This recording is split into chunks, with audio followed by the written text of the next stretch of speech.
Welcome everyone. This is part one of a multi-part series that I am doing on Frank Marshall Davis.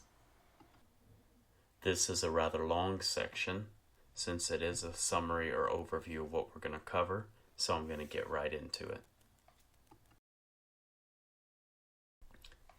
Pictured on your screen, if you're able to watch the video, are some of the major players in the American Communist Party's movement, including Paul Robeson. I encourage you to do a DuckDuckGo search on Paul Robeson and listen to his rendition of the Soviet anthem. He, Frank Marshall Davis, and many others played a major part in the proliferation of the Communist Party throughout America. The Pledge of Allegiance to the Communist Party in 1935, I pledge myself to rally the masses to defend the Soviet Union, the land of victorious socialism. I pledge myself to remain at all times a vigilant and firm defender of the Leninist line of the party, the only line that ensures the triumph of Soviet power in the United States. This is the pledge that all members of the Communist Party USA took. And you can search and see the cards, and they each were assigned a number. And the passage finally ends with me having a conversation with a close friend of my maternal grandfather, a close friend of Gramps, a black man from Kansas named Frank, at the time a fairly well-known poet named Frank Marshall Davis, who had moved to Hawaii and lived there. And so I have a discussion with him about the kinds of frustrations I'm having, and he sort of schools me on that I should get used to these frustrations. So let me dig in. Here are the recorded historical cold hard facts, and they are undisputed. Frank Marshall Davis was a pro-Soviet, pro-Red China, card-carrying member of the Communist Party USA. His Communist Party card number was 47544. He did endless Soviet propaganda work in his newspaper columns, at every juncture agitating and opposing U.S. attempts to slow Stalin and Mao in the late 1940s and early 1950s. This resulted in the deaths of millions and millions of people. In China alone, the estimates are 40 to 70 million people. He favored Red Army takeovers of Poland, Czechoslovakia, Yugoslavia, and Central and Eastern Europe as a whole. In China, he urged America to dump the fascist Chiang Kai-shek in support of Mao's communist Red forces. Frank Marshall Davis advocated for communist takeovers in Korea and Vietnam. He was anti-NATO, anti-Marshall Plan, and anti-Truman Doctrine. He argued that U.S. officials under President Harry Truman, whom he portrayed as fascist, racist, imperialist, and under Secretaries of State George Marshall and Dean Acheson, were handing West Germany back over to the Nazis, while Stalin was pursuing democracy in East Germany and throughout the communist bloc. Frank portrayed America's leaders as aching for an excuse to launch a nuclear nightmare of mass murder and extermination against the Chinese and the Soviets, and eager to end all civilization. For the Chicago Star, he was founder and executive editor, known among locals as the Red Star. The Chicago Star was an unapologetically pro-Soviet communist weekly run by closet CPUSA members. Some of its contributors, as I will show, were actual Soviet agents.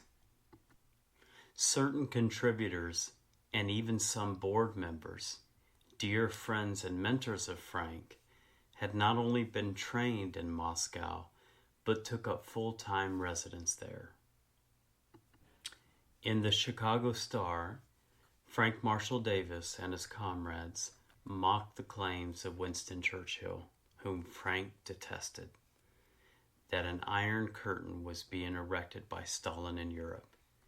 To the contrary, they maintained that the only iron curtains were those being erected by Frank's worst demons, anti-communists in the American press and General Motors. The problem was not Stalin's iron curtain, scoffed Frank Marshall Davis, but GM's iron curtain being raised by General Motors Hitlers. Frank Marshall Davis's political antics were so radical that the FBI placed him on the federal government's security index, which meant that he could be immediately detained or arrested in the event of a national emergency, such as a war breaking out between the United States and Russia. Here is a wake-up call for the Democratic base. Frank's targets were chiefly Democrats, especially Harry Truman. Before Frank joined the Communist Party, he had supported Republicans. In 1936 and 1940, he actually worked for the GOP presidential campaigns of Alf Landon and Wendell Willkie, who ran against FDR. On screen are two URL or websites that I urge you to visit to learn about what was going on under the House on Un-American Activities Commission during this time period. If you are listening to the podcast, you can do a search engine search on Wikipedia FBI Index and Wikipedia list of organizations described as communist fronts by the United States federal government. An important consideration here is that Frank's peak period of pro-communist, pro-Soviet writings was between 1946 and 1951, when Stalin's Red Army was rampaging through Eastern Europe and erecting an iron curtain in front of a path of conquest, blood, and destruction. Standing in Stalin's way was a former Missouri farmer, Harry S. Truman. This means that Frank's most bitter foes, whom he tarred and feathered and eviscerated in his writings, were not Republicans, but Democrats, including leading members of Truman's administration, including George Marshall, who crafted and implemented the Marshall Plan, the rebuilding of war-torn countries that were devastated during World War II at the American taxpayer expense. It cannot be overstated that in the history of the human race, no other country that was viciously attacked like we were in Pearl Harbor so generously and compassionately went back into the countries that they had conquered and rebuilt their infrastructure and helped the suffering people in their communities like America did after World War II under the Marshall Plan. But there was a method to Frank Marshall Davis's madness. You see, under Clark's Justice Department and various Democrat-run Senate and House congressional committees, they had painstakingly compiled exhaustive lists of subversive communist fronts, which correctly listed numerous groups that were close to Frank or of which Frank had been an active member. Frank labeled Clark as a red-baiting, witch-hunting, violence-inspired racist and assassin of civil rights, a white supremacist. And that is exactly how it works today. When you identify the communist, socialist, radical elements in society, they turn back around and claim that you're a imperialistic, colonial, white supremacist, racist Nazi, just like they were doing 75 years ago. This is a standard operating procedures for Communist Party USA. Like the news media today, Frank Marshall Davis was brutal to his critics. His rhetoric was incredibly inflammatory. He was unrelenting in describing his opponents as fascists, racists, Klansmen, Nazis, stormtroopers, mini Hitlers, and on and on. Progressive liberals try to portray Frank as a victim of McCarthyism. But Frank did not deal with McCarthy, a Republican. It was Democrats who pursued Frank and his comrades, especially Democrats on the Senate Judiciary Committee. When Frank was called to Washington to testify on his pro-Soviet activities, it was by Democrats. The Republican committee member who questioned Frank was the senator who led the fight to censure Joe McCarthy. An official 1957 Democrat Senate report titled Scope of Soviet Activity in the United States publicly listed Frank as an identified member of the Communist Party. The vast majority of its existence, the House Committee on Un-American Activities, which Frank and his leftist friends denounced as the House Un-American Committee, was run by Democrats, stretching from Republican Martin Dies, Democrat from Texas, to Representative Francis Walter, Democrat from Pennsylvania, and Representative Richard Eichord, Democrat from Missouri, and many, many others.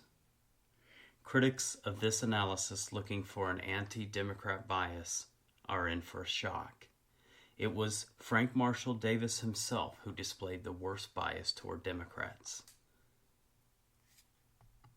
This analysis is a sustained defense of the Democrats whom Frank did battle with. After all of the blistering attacks on the Democratic Party, Frank hopped in bed with the Democrats, but only to use them, just as he and fellow communists had long exploited the progressive label.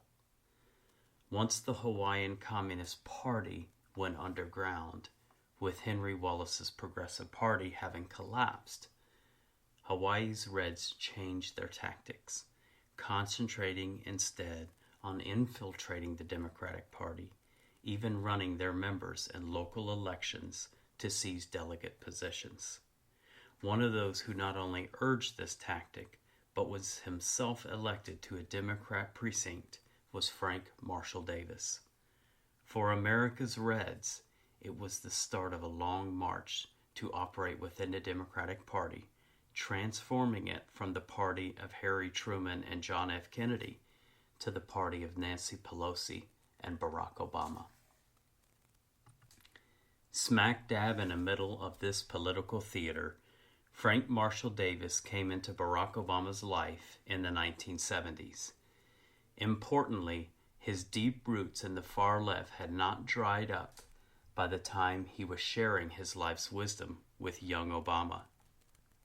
Among the material housed in communist archives is a February 15, 1979 document from the New York-based American Committee for Protection of Foreign Born, which at that point was one of the oldest remaining communist fronts operating in the United States. Let me repeat that. One of the oldest communist fronts operating in the United States at that time was the American Committee for the Protection of Foreign Born.